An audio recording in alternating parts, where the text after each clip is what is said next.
ને શું રજૂઆત લઈને આવ્યા? મારું નામ વાસુદેવ અર્જણભાઈ કુરિયા. અમે રસ્તા બાબતે આવેદનપત્ર મામલતદાર સાહેબને દેવા આવ્યા હતા.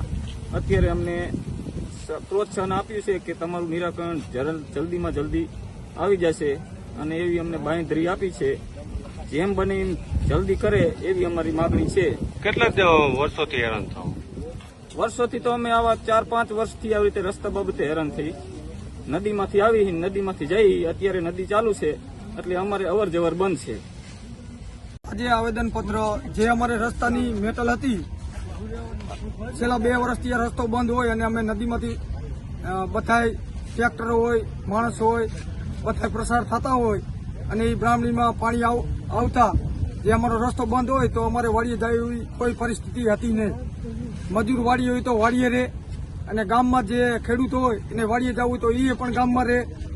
એ રસ્તાની બાબતે અમે આવેદનપત્ર મામલતદારશ્રીને આપેલું છે અને તાત્કાલિક ધોરણે એ રસ્તો દબાણ હટાવવા અમારી તાકીદ મામલતદારશ્રીને રજૂઆત કરી છે.